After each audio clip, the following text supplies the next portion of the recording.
இன்னைக்கு வந்து டே 2 நம்ம இப்போ என்ன பார்க்க போறோம்னா, which of the following constitutional amendment act is widely believed to have been introduced to overcome judicial interpretation against fundamental rights? எந்த கான்ஸ்டிடியூஷனல் அமெண்ட்மெண்ட் ஆக்ட் வந்து ஃபண்டமெண்டல் ரைட்ஸுக்கு அகெயின்ஸ்டா ஜுடிஷியல் இன்டர்பிரேஷன் வைக்கிறாங்கல்ல, அதை ஓவர் கம் பண்ணுறதுக்காகவே சில கான்ஸ்டியூஷன் ஆக்ட்ஸை வந்து கொண்டு வந்திருக்காங்க. அது எந்த கான்ஸ்டியூஷன் ஆக்ட் அப்படின்ட்டு கேட்குறாங்க. ஃபர்ஸ்ட் கான்ஸ்டியூஷன் ஆக்டா இல்லை 42nd கான்ஸ்டியூஷன் ஆக்டா அப்படின்றத பார்க்கலாம். கான்ஸ்டியூஷன் அமெண்ட்மெண்ட்டா அப்படின்றத பார்க்கலாம். ஃபர்ஸ்ட் சுப்ரீம் கோர்ட் என்ன பண்ணுறாங்கன்னா, சில லாஸை வந்து ஸ்ட்ரைக் டவுன் பண்ணுறாங்க. ஏன்னா இது வந்து ஃபண்டமெண்டல் ரைட்ஸை வைலேட் பண்ணுது, ஃபண்டமெண்டல் ரைட்ஸுக்கு எதிராக இருக்கு அப்படின்னு சொல்லிட்டு சில லாஸை வந்து ஸ்ட்ரைக் டவுன் பண்ணுறாங்க. ஸோ சுப்ரீம் கோர்ட் ஜட்மெண்ட்டை நம்ம ஒன்றும் இல்லாமல் பண்ணணும் அப்படிங்கிறதுக்காக கான்ஸ்டியூஷனை இவங்க திரும்ப மாற்றி அமைக்கிறாங்க கவர்மெண்ட் ஆஃப் இந்தியா. ஓகேவா?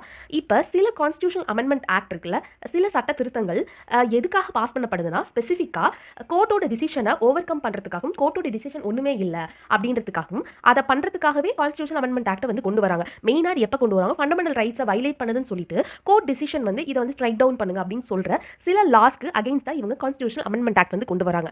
இதுல ஃபர்ஸ்ட் கான்ஸ்டியூஷன் அமெண்ட்மெண்ட் ஆக்ட் 1951. இது மெயினா எதுக்காக இன்ட்ரடியூஸ் பண்ணப்பட்டதுன்னா, சுப்ரீம் கோர்ட் வந்து சில ஸ்டேட் லாஸ் வந்து ஃபண்டமெண்டல் ரைட்ஸ் வந்து வைலேட் பண்ணுது, லைக் லேண்ட் ரிஃபார்ம்ஸ், அதுக்கப்புறம் ஜமீன்தாரி அபாலிஷன் லாஸ், இதெல்லாம் வந்துட்டு சில லாஸ் வந்து ரைட் டு ஈக்குவாலிட்டியும் ரைட் டு ப்ராப்பர்ட்டியும். ரைட் டு ப்ராப்பர்ட்டி நமக்கு தெரியும் ஃபண்டமெண்டல் லாஸோட தான் ஃபஸ்ட்டு இருந்துச்சு. இப்போ வந்துட்டு ஃபண்டமெண்டல் லாலேருந்து எடுத்துட்டாங்க.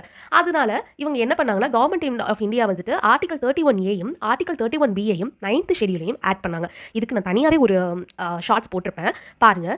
அடுத்து வந்து இதோட பர்பஸ் என்னன்னா, இது எதுக்காக ஆட் பண்ணாங்க, இந்த கான்ஸ்டியூஷன் எதுக்காக கொண்டு வந்தாங்க அப்படின்னா, லேண்ட் ரிஃபார்ம் லாஸை வந்துட்டு ஃபண்டமெண்டல் ரைட்ஸுக்கு எதிராக இருக்குது அப்படின்னு சொல்லிட்டு ஸ்ட்ரைக் டவுன் பண்ணுறதை தடுக்கணும் அப்படிங்கிறதுக்காகவும், ஜுடிஷியல் இன்டர்பிரேஷனை வந்துட்டு ஓவர் கம் பண்ணணும். லேண்ட் ரிஃபார்ம்ஸ் ஆக்ட்ஸ்ல வந்துட்டு இவங்க வந்து ஜுடிஷியல் இன்டர்பிரேஷன் இருக்கக்கூடாது அப்படிங்கிறதுக்காக கொண்டு வரப்பட்டது. ஸோ ஃபர்ஸ்ட் கான்ஸ்டியூஷனல் அமெண்ட்மெண்ட் டைரக்டா வந்துட்டு கோர்ட் டிசிஷனை ஃபண்டமெண்டல் ரைட்ஸுக்கு எதிராக இருக்குன்னு சொல்லிட்டு இவங்க சில லாஸ் ஸ்ட்ரைக் டவுன் பண்ற கோர்ட் டிசிஷனை முறியடிக்கணும்ன்றதுக்காகவே கொண்டு வந்தது ஃபர்ஸ்ட் கான்ஸ்டியூஷனல் அமெண்ட்மெண்ட் ஆக்ட். இப்போ 42nd கான்ஸ்டியூஷனல் அமெண்ட்மெண்ட் ஆக்ட் 1967 கொண்டு வந்தாங்க. சாரி 1976 கொண்டு வந்தாங்க. இது மினி கான்ஸ்டியூஷன் அப்படின்னு சொல்லுவாங்க. இது வந்து மேக்ஸிமம் எதை வந்து ரெடியூஸ் பண்ண நினைச்சுன்னா, கோர்ட் வந்துட்டு இந்த லா கரெக்டா இருக்கா, இந்த லா ஜுடிஷியல் ரிவ்யூவை அதை வந்து ரெடியூஸ் பண்ணணும் அப்படின்னு சொல்லிட்டு ஒரு ஜென்ரலாக தான் இவங்க வந்துட்டு அதை கொண்டு வந்தாங்க. பட் கோர்ட் வந்து லேட்டராக வந்துட்டு நிறைய பார்ட்ஸ் வந்து மினர்வா மில்ஸ் கேஸில் வந்துட்டு ரெடியூஸ் பண்ணியிருப்பாங்க. இந்த கேஸ் வந்து நம்ம பின்னாடி பார்க்கலாம். ஸோ 42nd அமெண்ட்மெண்ட் ஆக்ட் வந்துட்டு பவர் ஆஃப் கோர்ட்ஸை வந்து ரெடியூஸ் பண்ணணும்னு தான் நினச்சிச்சு. ஆனால் ஒரு ஜட்மெண்ட் ஒரு சில லாஸ்க்கு எதிராக இவங்க வந்துட்டு எந்த கான்ஸ்டியூஷனல் அமெண்ட்மெண்ட் ஆக்டையும் 42nd கான்ஸ்டியூஷனல் அமெண்ட்மெண்ட் ஆக உருவாக்கப்படலை.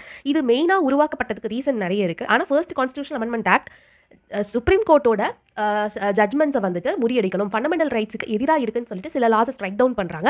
அதை வந்துட்டு நம்ம தடுக்கணும் அப்படின்ற ஒரே ஒரு காரணத்துக்காக தான் ஃபர்ஸ்ட் கான்ஸ்டியூஷனல் அமெண்ட்மெண்ட் ஆக்ட் வந்து உருவாக்கப்பட்டது. தேங்க்யூ.